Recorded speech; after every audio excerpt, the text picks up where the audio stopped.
TikTok versus YouTube. TikTok versus YouTube. TikTok versus YouTube. आज यह मुद्दा इतना बड़ा बन चुका है कि सारे सोशल मीडिया प्लेटफॉर्म पर बस इसी के चर्चे हैं।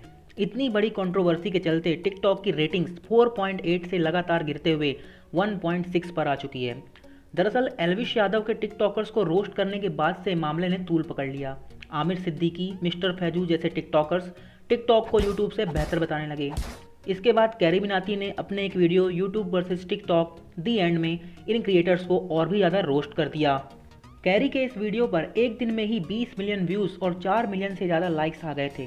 यह video most likes non musical video का रिकॉर्ड तोड़ने ही वाला था कि यूट्यूब ने कैरी के इस वीडियो को टेक डाउन कर दिया, जिसके बाद से कैरी के फैंस और यूट्यूबर्स का गुस्सा टिकटॉक पर फूट पड़ा और अब भारी संख्या में यूजर्स द्वारा इस ऐप को अनइंस्टॉल और स्पैम रिपोर्ट किया जा रहा है और टिकटॉक को बैन करने की मांग लगातार उठ रही है।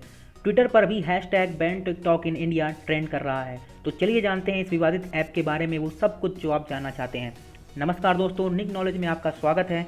आज हम बात करते हैं एक बहुत ही कंट्रोवर्शियल टॉपिक की कि क्या टिकटॉक इंडिया में बैन होगा।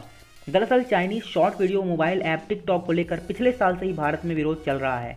टिकटॉक एक सोशल मीडिया ऐप है जिसके जरिए यूजर्स 1 मिनट तक के शॉर्ट वीडियोस बनाकर उसे किसी भी सोशल मीडिया प्लेटफॉर्म पर शेयर कर सकते हैं।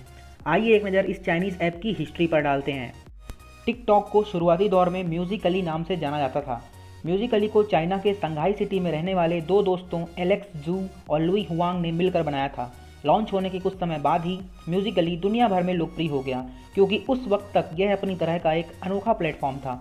इसकी पॉपुलैरिटी को देखते हुए साल 2017 में चाइना की बाइट डांस कंपनी ने इसे $1 बिलियन में खरीद लिया और इसका नाम बदलकर टिकटॉक रख दिया गया। बाइट डांस कंपनी की स्थापना मार्च 2012 में झांग येमिंग ने की थी।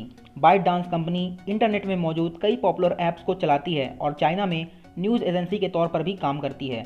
इस कंपनी की करंट मार्केट वैल्यू लगभग $78 बिलियन है और ये आज के डेट में दुनिया की सबसे बड़ी स्टार्टअप कंपनियों में से एक है।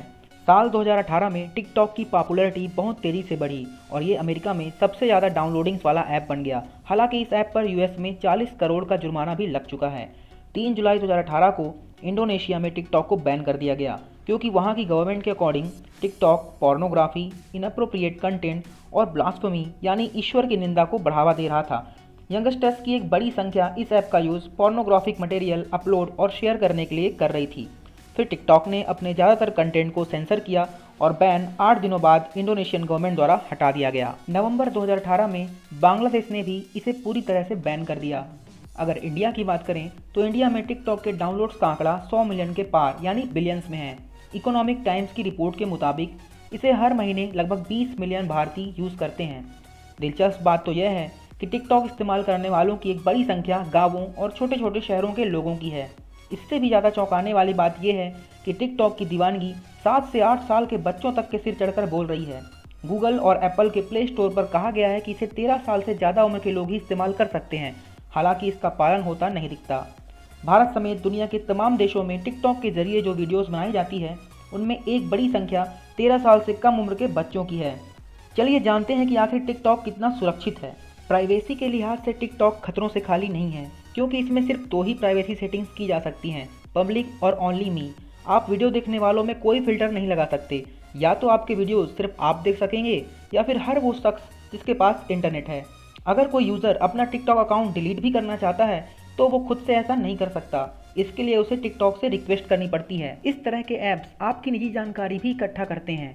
क्योंकि ये पूरी तरह सार्वजनिक है इसलिए कोई भी किसी को भी फॉलो कर सकता है, मैसेज कर सकता है। ऐसे में कोई आपराधिक या असामाजिक प्रवृत्ति के लोग छोटी उम्र के बच्चों या किशोरों को आसानी से गुमराह कर सकते हैं। कई टिकटॉक अकाउंट एडल्ट कंटेंट से भरे पड़े हैं और क्योंकि इनमें कोई भी फिल्टर नहीं है सो हर टिकटॉक यूज़र इन्हें देख सकता है, यहाँ तक कि बच्चे भी। आपको बता दें कि साइबर बुलिंग भी एक गंभीर समस्या है। साइबर बुलिंग यानी सोशल मीडिया पर लोगों का मजाक उड़ाना, उन्हें नीचा दिखाना, बुरा भला कहना, उन्हें एब्यूज़ करना और ट्रोल करना, ये सब टिकटॉक से ईजी हो गया है। दोस्तों, हम जब भी कोई ऐप डाउनलोड करते हैं तो प्राइवेसी की शर्तों पर ज़्यादा ध्यान नहीं देते, बस यस और अलाउ पर टिक करते चले जाते हैं।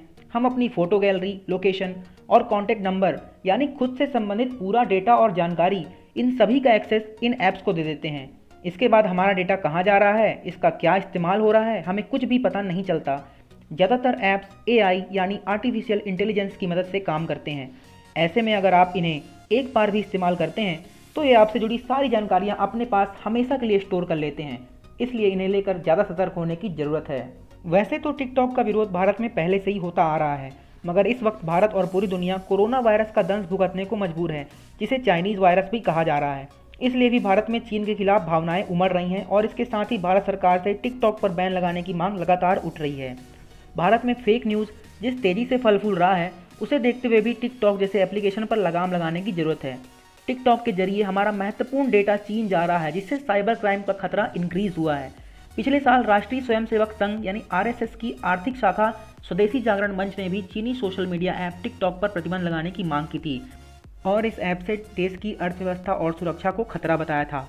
उत्तर प्रदेश सरकार में भाजपा के सूचना प्रौद्योगिकी एवं प्रचार रणनीतिकार विशाल त्रिवेदी ने भी टिकटॉक बैन की मांग की है। आखिर पिछले वर्षों में ऐसा क्या हुआ जिससे यह ऐप विवादों में आ गया? आइए टाइमलाइन के माध्यम से समझते हैं। भारत में टिकटॉक से पहली मौत 17 अक्टूबर 2018। चेन्नई के एक 24 वर्षीय व्यक्ति ने कथित तौर पर महिला पोशाक में खुद के वीडियो पोस्ट करने और टिकटॉक यूजर द्वारा उत्पीड़न के बाद सुसाइड कर लिया था। 1 जनवरी 2019 साउथ इंडिया तमिलनाडु। पट्टली मक्कल कांची पार्टी के संस्थापक M रामदास ने इस ऐप पर पहली बार बैन लगाने की बात कही थी। उनका कहना था कि यह ऐप यौन विकृतियों को बढ़ावा देता है और इससे युवा भ्रमित होते हैं। 22 फरवरी 2019 बाइक सवार स्कूली छात्रों के द्वारा टिकटॉक से वीडियो बनाने के दौरान एक की मौत हो गई, जबकि 2 और युवक गंभीर रूप से घायल हो गए। इनकी बाइक एक ट्रक से टकराने के बाद यह हादसा हुआ था। 1 अप्रैल 2019 एडवोकेट मुथु कुमार ने पोर्नोग्राफी के प्रसार और बच्चों को असंवेदनशील सामग्री के संपर्क में आने के चलते टिकटॉक पर प्रतिबंध लगाने के लिए मद्रास हाईकोर्ट में याचिका दायर की थी। 3 अप्रैल 2019 मद्रास हाईकोर्ट ने भारत सरकार को टिकटॉक पर बैन लगाने का आदेश दिया था और टिकटॉक पर बनाई गई किसी भी सामग्री का उपयोग करने से भी रोकने को कहा था। कोर्ट ने कहा था कि टिकटॉक ऐप पोर्नोग्राफी को बढ़ावा देता है और बच्चों को यौन हिंसक बना रहा है। हालांकि कोर्ट द्वारा बैन के आदेश के बाद 12 अप्रैल को टिकटॉक कंपनी ने कहा कि उसने अपनी जरूरी गाइडलाइंस का पालन नहीं करने के लिए करीब 6 मिलियन वीडियो हटा दिए हैं। इसके बाद से टिकटॉक ऐप पुनः बहाल कर दिया गया। दोस्तों, भारत में टिकटॉक पर बैन लगाने की डिमांड नई नहीं है। कई देश चीन की कंपनी बाइटडांस के इस ऐप को प्राइवेसी के लिए खतरा समझते हैं। भारत में इसके विरोध की अलग ही वजह है। ताज़ा वजह बना है लड़कियों पर एसिड अटैक को प्रमोट करता एक वीडियो। यह वीडियो टिकटॉक के साथ ही ट्विटर पर भी वायरल हुआ। सोमवार से ही #ban TikTok in India Twitter पर ट्रेंड हो रहा है। यह मामला इतना बड़ा है कि राष्ट्रीय महिला आयोग ने टिकटॉक को एक लेटर लिखा है। नेशनल कमीशन ऑफ वुमेन की चीफ रेखा शर्मा ने बताया कि उन्हें एक सोशल मीडिया पोस्ट की जानकारी मिली है जिसमें एक युवक जिसका नाम फैजल सिद्दीकी है, उसने एक ऐसा वीडियो पोस्ट किया था जो एसिड अटैक को प्रमोट कर रहा था। उन्होंने तुरंत महाराष्ट्र DGP को उक्त व्यक्ति पर कार्रवाई करने की मांग करते हुए पत्र लिखा था। इसके साथ ही टिकटॉक इंडिया के शिकायत अधिकारी अनुज भाटिया को भी पत्र लिखकर उक्त वीडियो को तुरंत हटाने के लिए कहा गया था। उसके बाद यह वीडियो के साथ साथ फैजल सिद्दीकी का अकाउंट भी टिकटॉक द्वारा डिलीट कर दिया गया था। रेखा शर्मा ने कहा कि ऐसे लोगों को किसी भी सोशल मीडिया प्लेटफॉर्म पर महिलाओं के प्रति अपराध को बढ़ावा देने की जगह नहीं मिलनी चाहिए। दोस्तों, अभी ज़्यादा दिन नहीं बीते जब टिकटॉक पर कुछ यूजर्स कोरोना को लेकर अफवाहें फैला रहे थे। एक धर्म विशेष की पहचान दिखाकर ये दावा किया जा रहा था कि उन्हें कोरोना से कोई खतरा नहीं है। तब भी टिकटॉक के खिलाफ अच्छा खासा माहौल बन गया था।